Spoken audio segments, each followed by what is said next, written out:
بہلول کا نام آپ نے سنا ہوگا، یہ مشہور مجاذیب میں سے یہ مجذوب گزرا ہے۔ دریائے دجلہ کے کنارے اکثر گھومتا رہتا تھا اور اس کی ادائیں نرالی تھی۔ مجذوبوں کے رنگ اپنے ہوتے ہیں، سادیہ نزدیک رائے عاشقاں، خلق مجنو نندو مجنو آکل است۔ تو لوگ انہیں بے وقوف کہتی ہے، لیکن اہل عقل اور اہل تصوف انہیں دانا کہتے ہیں۔ اس لیے بہلول دیوانہ کہا جاتا تھا، لیکن بہلول دانا کہتے ہیں اہل خرد، کہ اصل حقیقی عقل تو ان کے پاس ہیں جو در محبوب تک پہنچ گئے۔ راس الحکمہ تے مخافت اللہ، حکمت اور دانائی کا سر چشمہ اللہ کا خوف ہے۔ تو جس کو اللہ کا خوف جتنا زیادہ ہوگا وہ اتنا زیادہ دانا ہوگا۔ تو یہ لوگ اسی راستے کے مسافر ہوتے ہیں، اور کسی تجلی کے وفور سے شیشہ عقل ٹوٹ جاتا ہے تو پھر ان کی کچھ حرکتیں غیر مرتب ہو جاتی ہیں، تو لوگ سمجھتے ہیں یہ دیوانے ہو گئے ہیں۔ اصل تجلیات کے وفور سے ان کے ہوش ٹکانے نہیں رہے، لیکن ان کے دل پر وہی تجلیات منعکس ہوتی رہتی ہیں، تو انہیں دیوانے کہہ دیا جاتا ہے، لیکن حقیقت میں یہ دانا ہوتے ہیں۔ ان کے اندر کی دنیا مرتب ہوتی ہے، لیکن باہر کی دنیا غیر مرتب ہوتی ہے۔ اٹھنے بیٹھنے کا کبھی پتہ نہیں ہوتا، کھا لیا تو لے لیا، نہیں کھایا تو دو دو دن گزر گئے۔ پہننے کو کچھ میسر آ گیا تو ٹھیک ہے، نہ میسر آیا تو کئی کئی دن گزر گئے۔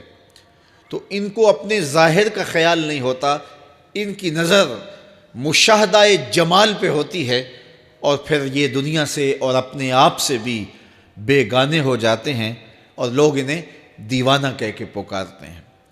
میں دریائے دجلہ کے کنارے حضرت سری سختی کے مزار پہ حاضر ہوا، تو حضرت جنید بغدادی اور حضرت شیخ شبلی کے مزار پہ، حضرت ذوالنون مصری کے مزار پہ، اور دیگر مزار، یہ سارے دجلہ کے کنارے واقع ہیں۔ تو وہاں بچے کھیل رہے تھے، تو ہم نے ان بچوں سے پوچھا کہ یہاں کوئی اور مزار بھی ہے؟ تو انہوں نے اشارہ کر کے بتایا کہ آپ اس سمت جائیں تو آگے بہلول دانا کا مزار ہے۔ تو شوق تھا تو ہم وہاں گئے، تو بہلول دانا کا مزار تھا، باہر لگا ہوا تھا بورڈ، تو شکستہ سا مزار تھا، ہم اندر داخل ہو گئے۔ تو میں نے بہلول دانا کی قبر دیکھی کہ اس کی قبر کے اوپر جو غلاف پڑا ہوا تھا وہ بھی آدھا تھا اور پھٹا ہوا تھا۔ میں نے کہا فقیروں کی جو علامتیں ہوتی ہیں وہ مرنے کے بعد بھی پائی جاتی ہیں۔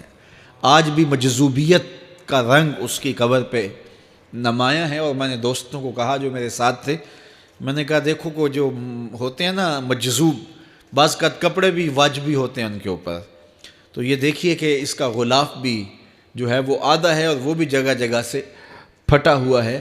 تو اس کی قبر بھی اس کے جذب کی کہانی سنا رہی ہے۔ تو یہ دریائے دجلہ کے کنارے گھومتا تھا، اور لوگ اس سے ملتے تو جو اس کی زبان سے نکلتا وہ پورا ہو جاتا۔ تو ایک دن دریائے دجلہ کے کنارے یہ گھوم رہا تھا کہ ہارون رشید اپنے مکان کی، اپنے محل کی چھت پہ ٹہلتے ٹہلتے بہلول کو دیکھتا ہے، تو خادموں کو کہا کہ ذرا اسے میرے پاس حاضر کرو۔ شاہی حکم نامہ تھا، جو چھت کے اوپر خادم تھے انہوں نے اوپر سے ڈولی پھینکی اور نیچے والوں کو اشارہ دیا، انہوں نے بہلول کو پکڑا اور ڈولی میں رکھ دیا، اوپر والوں نے رسیاں کھینچ لی۔ 2 لمحوں کے بعد بہلول بادشاہ کے سامنے تھا۔ تو بادشاہ نے بہلول سے کہا کہ بہلول ایک بات تو بتاؤ، کہا پوچھئے، کہا آپ خدا تک کیسے پہنچے ہو؟ تو بہلول نے مسکرا کے کہا جیسے آپ تک پہنچا ہوں۔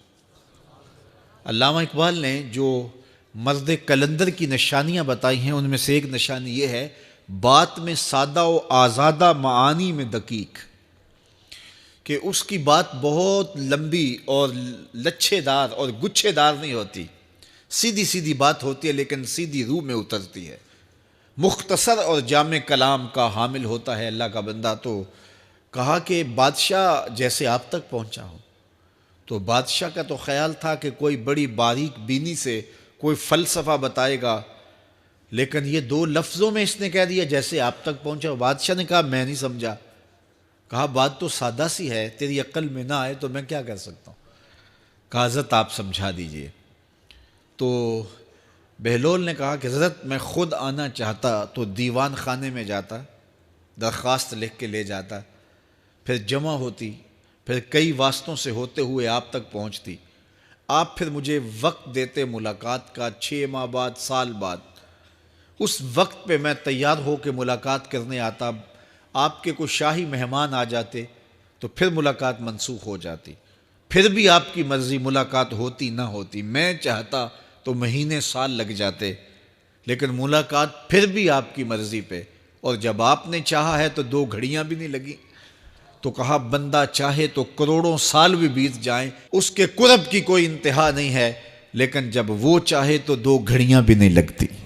مانا کہ محبت کے سفر میں ہر گام پہ 100 مشکل ہے، لیکن یہ سفر آسان بھی ہے اگر ساتھ تمہارا ہو جائے۔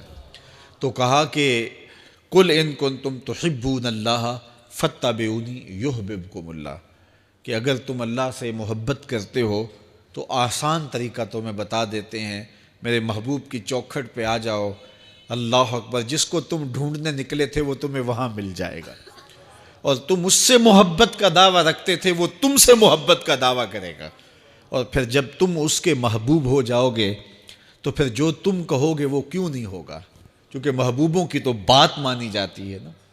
یہ نظام الدین اولیاء علیہ رحمہ کو محبوب الہی کہتے ہیں نا، ان کا واقعہ بھی علماء نے یہ لکھا ہے، صوفیاء نے، کہ ان کے شیخ حضرت بابا فرید الدین گنج شکر رحمۃ اللہ تعالی علیہ ایک دن موج میں آ گئے اور کہا کہ نظام الدین محب بنو گے یا محبوب بنو گے؟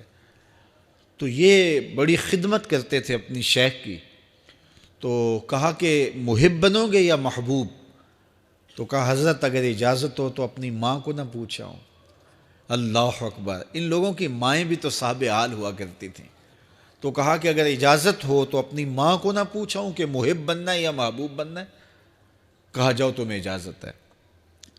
تو گھر کی طرف روانہ ہوئے، 1 دن کا سفر کیا، راستے میں ایک فقیر تھا مجذوب، جو راستے میں بیٹھا تھا، حالت اس کی عجیب سی تھی، تو یہ سلام کر کے گزرنے لگے تو وہ مسکرا کے بولا محب بنو گے یا محبوب؟ تو حیرت زدہ ہو گئے کہ اسے کیسے پتہ چل گیا، یہ تو میرے شیخ کا اور میرا راز ہے۔ تو رک گئے، کہا کہ حضرت اگر آپ بتا دیں تو بہت اچھا ہو۔ کہا نہیں نہیں، ماں سے پوچھو، جو وہ بتائے گی وہی بن جانا، اور اگر ماں نے نہ بتایا تو کل آ جانا، اسی وقت یہاں ملاقات ہوگی، پھر میں بتا دوں گا۔ خیر چلے، رات کو پہنچے، والدہ کی خدمت میں سلام پیش کیا، پاؤں دبائے اور کہا کہ شیخ موج میں آ گئے اور کہا محب بنو گے محبوب بنو گے؟ تو میں نے کہا ماں سے پوچھ لوں، تو میں اماں جی آپ سے پوچھنے آیا ہوں، راستے میں یہ واقعہ بھی ہوا۔ تو ماں نے کہا کہ بیٹے تم صبح ناشتہ کر کے پلٹ جانا، اور وہ جو راستے میں تیرے دل کی بات بوجھ گیا وہ کوئی صاحب حال تھا، وہ تمہیں صحیح بتا سکے گا کہ محب بننا کہ محبوب بننا۔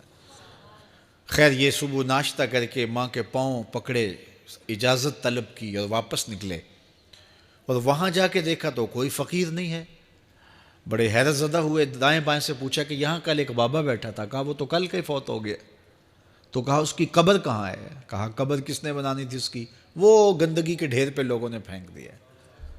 دل میں بڑے حیرت زدہ ہوئے، اتنا باکمال تھا، لیکن اپنی حالت یہ، خیر وہاں چلے گئے اور جا کے کھڑے ہو کے پوچھنے لگے بندہ خدا دل کی باتیں بوجھتا تھا اور میرے ساتھ وعدہ کیا تھا کہ اگر ماں نے نہ بتایا تو کل آنا، اور اپنا پتہ ہی نہیں تھا کہ کیا ہونے والا ہے۔ یہ بات کہی تو بابا اٹھ کے بیٹھ گیا، عرش فرش تے بانگا ملیاں تے مکے پہ گیا شور، بلے شاہ سا مرنا ناہی تے گور پیا کوئی ہور۔ ہاں اٹھ کے بیٹھ گیا اور کہا کہ نظام الدین محبوب بننا محب نہ بننا، محبوں کا یہ حال ہوتا ہے، نہ کفن ملتا ہے نہ دفن ملتا ہے، محبوب بنو گے تمہاری قبر پہ بھی میلے لگیں گے۔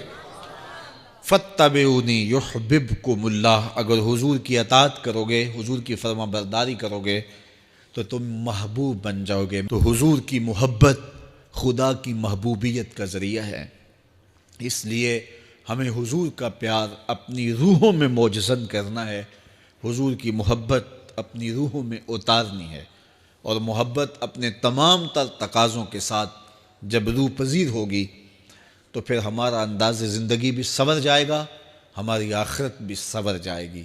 محبت کے من جملہ تقاضوں میں سے سب سے بڑا تقاضا محبوب کی اطاعت ہے، کہ بندہ جس سے پیار کرتا ہے اس کی بات مانتا ہے۔ یہ ہے دعوی محبت کا ثبوت، اس کی دلیل۔ اور حضور کے صحابہ کی زندگیاں دیکھیے کہ انہوں نے حضور